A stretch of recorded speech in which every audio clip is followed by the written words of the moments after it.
Everyone, welcome back in our online session for maths 2। गणित भाग 2 के लिए हमारा करंट टॉपिक चल रहा है त्रिभुजों की रचना। मैं नैना कीर्ति मैम, योर मैथ्स टीचर।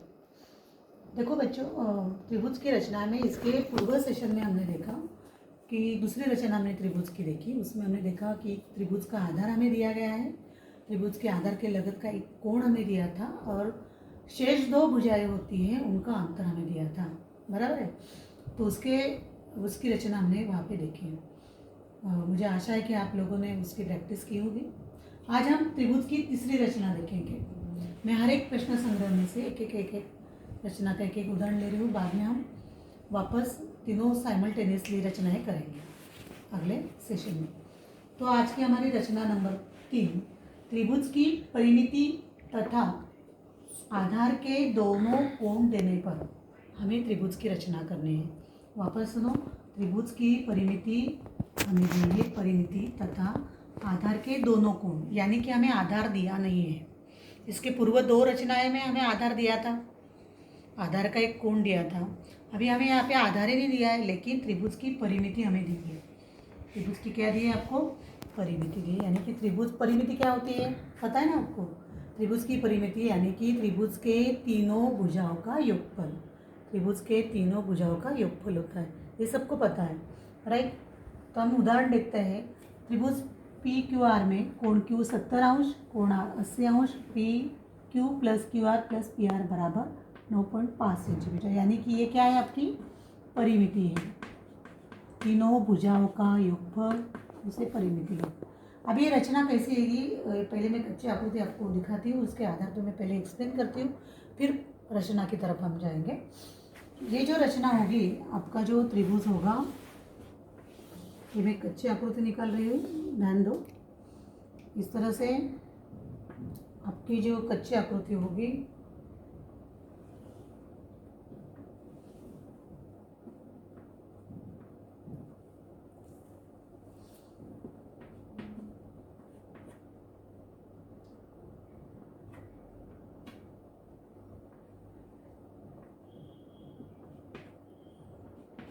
देखो मैंने आकृति बनाई है, कच्ची आकृति है। सपोज ये पी क्यू आर ही नाम देते हैं हम लोग, पी क्यू आर, मतलब ये आपका त्रिभुज होगा पी क्यू आर। अब यहाँ सोचेंगे ये कैसे आ रहा है, लेकिन वो मैं एक एक एक्सप्लेन कर रही हूँ आपको। यहाँ पे हम देते हैं नाम, सपोज यहाँ पे अगर हमने नाम दिया एस और यहाँ पे मैंने दिया टी, आप कुछ भी दे सकते हैं, ए बी जो भी देना है। देखो अभी हमें त्रिभुज के आधार के कोण दिए हैं, आधार के दो कोण दिए हैं, मतलब जैसे पी क्यू आर अगर हमें त्रिभुज होगा तो ये कोण और ये कोण दिया है हमें। सपोज 70 अंश ये दिया है हमें, राइट। क्यू 70 अंश है और आर 80 अंश दिया है, लेकिन हमारे पास आधार ही नहीं है, तो हम कैसे निकाल सकते हैं कोणों को? आधार होता तो हम कोण निकाल सकते थे, राइट, लेकिन हमारे पास आधार ही नहीं है। इसके लिए हमने ये अलग रचना दिखाई है आपको, कैसे करनी है। देखो पहले एक्सप्लेन करती हूँ, उसके बाद हम रचना की तरफ जाएंगे। तो मतलब ये जो पी क्यू आर होगा, इसमें ये क्यू कोण 70 अंश या 80 अंश, लेकिन हमारे पास क्यू आर का माप ही नहीं है, ओके। तो हमें क्या करना है, पहले एस टी या ए बी जो भी नाम देंगे आप, ये इस तरह से अपने मन से एक रेखाखंड खींच लेना है आपको, कितने भी अंतर से। और इस रेखाखंड को खींचने का कारण ये बताती हूँ मैं आपको। रेखाखंड खींच लेने पर क्या करना है आपको, इस रेखाखंड के दो कोण निकाल, लेकिन ये तो हमारे पास है नहीं, हमारे पास क्यू और आर के कोण दिए हैं, तो ये इनके आधे आएंगे, मतलब क्यू का आधा एस आएगा, आर का आधा टी आएगा। वो कैसे आएगा ये मैं आपको एक्सप्लेन कर दी हूँ, ये समझ में आया तो रचना करना आसान होगी, ठीक है। अगर ये इसका आधा और ये 80 का आधा होगा, कैसे होगा? देखो ये जो पी एस है और पी टी है, इसका मैं लंबा समद्विभाजक खींचूंगी, जो इस पॉइंट पे जाने वाला है आपका, राइट। इस तरह से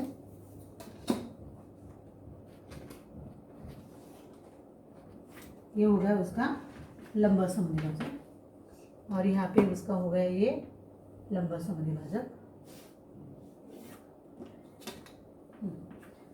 तो मैं ये लंबा समद्विभाजक खींचने पर क्या होगा, लंबा समद्विभाजक पर जो बिंदु आता है उसकी दूरी उसके अंत्य बिंदु से समान, मतलब ये पी क्यू अंतर और ये क्यू एस अंतर, ये दोनों समान हो जाएंगे। पी क्यू बराबर क्यू एस हो जाएगी, मतलब हमें पी क्यू बराबर क्यू एस मिलेगा, राइट। पी क्यू बराबर क्यू एस मिलेगा, क्यू एस होगा। उसी तरह से इस लंबा समद्विभाजक पर इस बिंदु पर आर बिंदु से पी की दूरी और आर बिंदु से टी की दूरी, ये दोनों भी समान हो जाएगी, क्योंकि लंबा समद्विभाजक पर बिंदु है। लंबा समद्विभाजक पर कोई भी बिंदु होगा तो उस रेखाखंड के अंत्य बिंदु से समान दूरी पर होता है, मतलब पी आर बराबर आर टी हो जाएगा।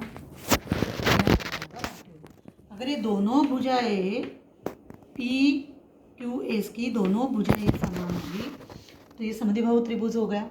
समद्विबाहु त्रिभुज होने पर उसके सर्वांगसम भुजाओं के समूह कोण भी सर्वांगसम हो गए, मतलब एस कोण और ये पी कोण, ये दोनों कोण समान हो गए।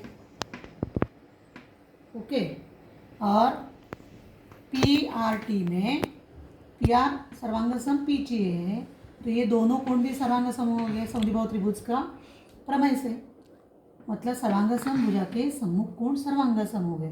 तो ये पी कोण और ये टी कोण, ये दोनों भी समान हो गए। ओके, ये दोनों कोण समान हो गए। सपोज ये एक्स है और ये एक्स है, क्योंकि दोनों समान है ना, तो इसका माप समान मैंने मान लिया, एक्स अंश और एक्स अंश, राइट। तो पी के और एस के संदर्भ में पी क्यू एस में, त्रिभुज पी क्यू एस में आपको त्रिभुज पी क्यू एस में, ये वाला त्रिभुज में पी क्यू एस में क्यू कोण मतलब पी क्यू आर, कोण पी क्यू आर ये बहिष्कोण हो गया। कौन सा कोण हो गया है? बहिष्कोण हो गया।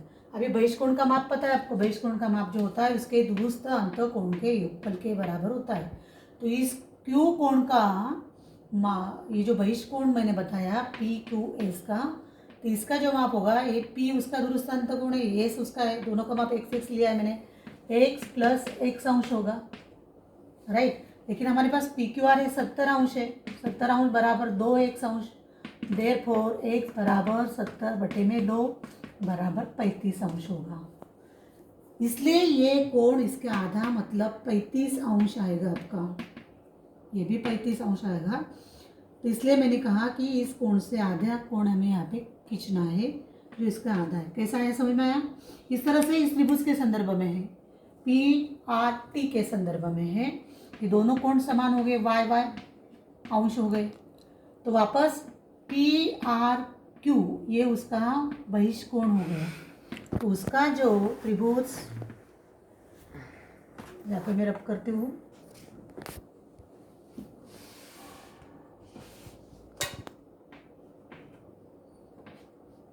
त्रिभुज पी आर टी में पी आर क्यू बहिष्कोण हो गया, कोण पी आर क्यू बहिष्कोण, मतलब कोण पी आर क्यू का माप होगा कोण पी प्लस टी, मतलब पी प्लस टी यानी कि वाई प्लस वाई, मैंने वाई वाई मान लिया है, 2 वाई, पी आर की का माप 80 अंश है।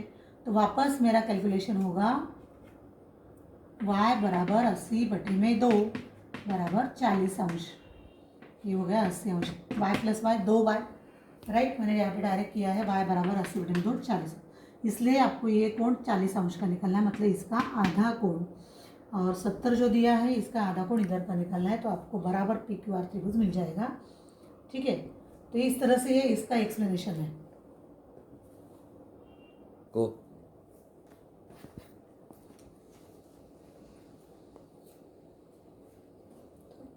तो ये इस तरह से ये एक्चुअली त्रिभुज आपका आने वाला है, इसलिए परीक्षण करना जरूरी था बेटर अंडरस्टैंडिंग के लिए, क्योंकि हमारे पास आधार नहीं है। हम पहले इसके अपने मन से आधार खींचने वाले हैं, जो भी होगा आप नाम देंगे। ये जो आधार के कोण क्यू और आर हमारे हो गए 70 और 80, तो उसका आधा 35 कैसे आया मैंने एक्सप्लेन किया। ये 35 लेना है, यहाँ पे जो कोण होगा उसका आधा ये कोण लेना है, और ये रचना करनी है।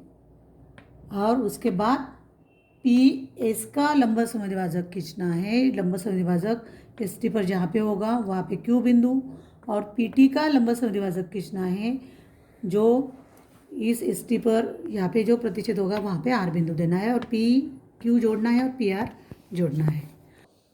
चलो फिर हम अभी रचना करते हैं।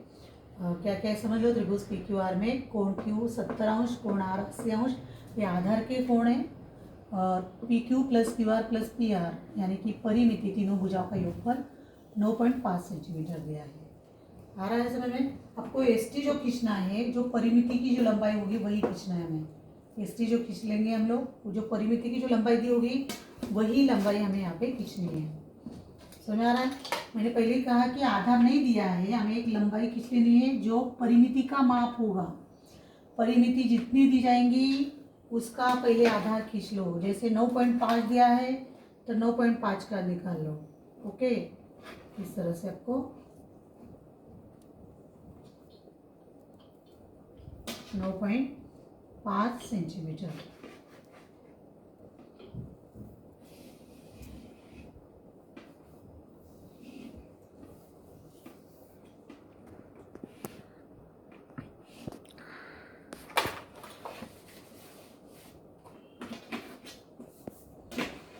तो पहले जो त्रिभुज का आधार नहीं कर देंगे हम लोग, जो परिमिति दी है उसका लंब रेखाखंड, आपको लंबाई का रेखाखंड खींच लेना है आपको। और उसको PQR छोड़ के कोई भी नाम देना है। PQR में से छोड़ के, जैसे मैंने S और T नाम लिया था, ये कितना आएगा आपका 9.5 सेंटीमीटर। जो परिमिति दी है, बार बार मैं रिपीट कर रही हूँ, हमें जो ये लंब रेखाखंड खींचना है, हमारे पास जो परिमिति की लंबाई होगी वही हमें लेनी है यहाँ पे। ठीक है। अभी हमारे पास मैंने कहा कि S कोण Q के आधा 35 अंश और T कोण Q के R के आधा 40 अंश लेना है। वापस हम चांदे का उपयोग करेंगे। चांदा को मैंने इस तरह से रखा और वापस यहाँ से मैं गिनती करूँगी 0, 10, 20, 30 और ये 35 अंश। जो 35 अंश का मैंने मार्क किया है उसका मैंने पहले किरण खींच लेती हूँ, बड़ा वाला।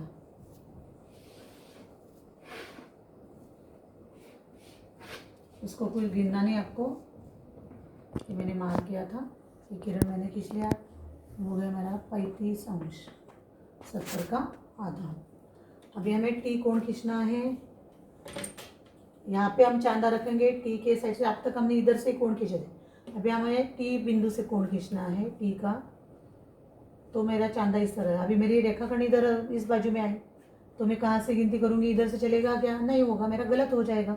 हमें जहाँ पे आपका आधार होगा उस साइड से हमें गिनती करनी है। 0, 10, 20, 30, 40 अंश पर मैं यहाँ पे मार्क करती हूँ।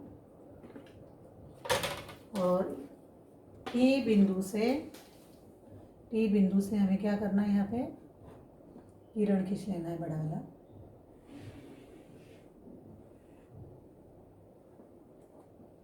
T बिंदु से मैंने किरण खींच लिया है।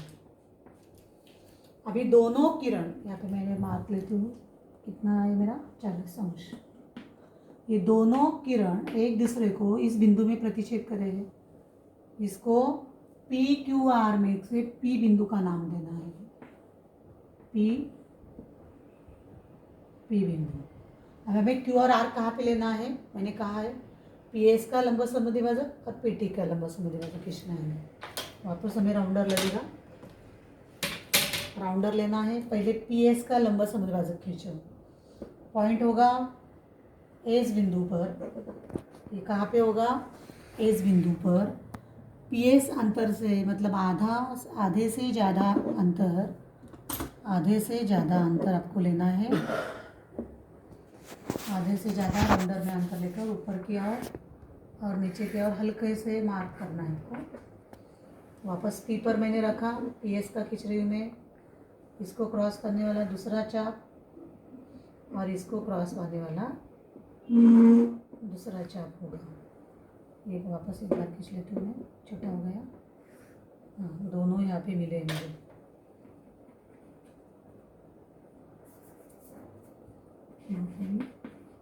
सेंटीमीटर। ये पूरी लंबाई होगी। अभी हमें पहले PS का लंबा समविभाजक खींच लो, मतलब आपकी गड़बड़ नहीं होगी। नहीं तो बच्चे क्या करते हैं, ये भी चाप मार देते, इधर भी मार देते, फिर कंफ्यूज होता है कौन सा जोड़ना है आपको। तो ये चाप के क्रॉस चाप के बिंदु को हमें जोड़ना है।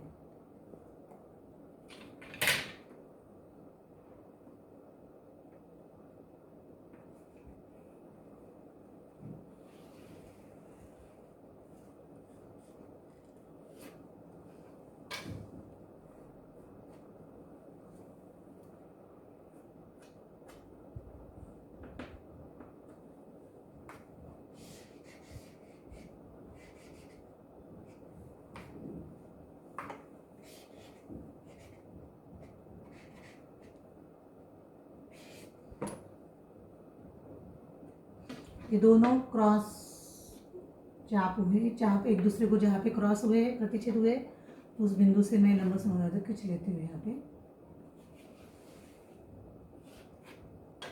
ये हो गया आपका लंबा समविभाजक, ये दोनों समान, राइट। तो इस बिंदु को क्या नाम देना है आपको? Q बिंदु। क्या नाम देना है आपको? Q बिंदु। अभी हमें PT का लंबा समविभाजक खींच लेना है आपको। P बिंदु पर मैंने राउंडर रखा वापस।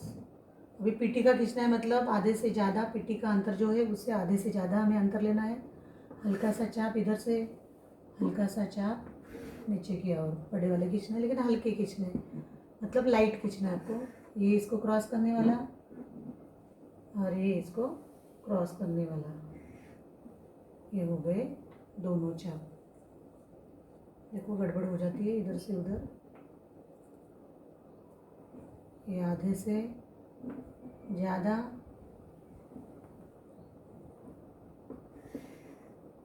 ये वाला, और आधे से ज़्यादा इसको क्रॉस करने वाला।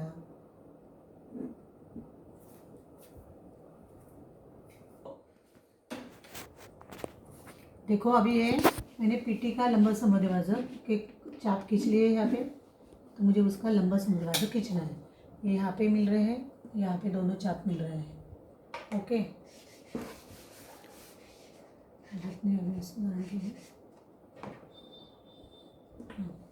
तो ये दोनों को मैं जोड़ दूंगी, ये मेरा हो गया PT का लंबा समविभाजक।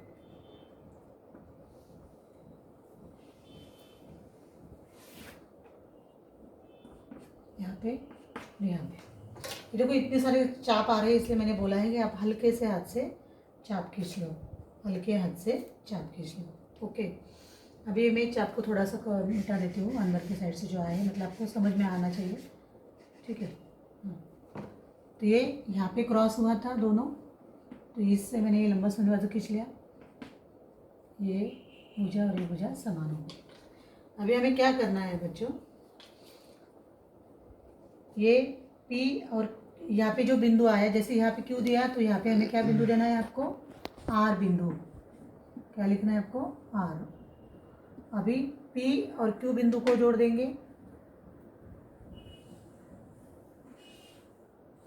डार्क कर रही हूँ आपको समझने के लिए, और P और R बिंदु जोड़ देंगे हम लोग। क्या करेंगे अभी? P और R बिंदु,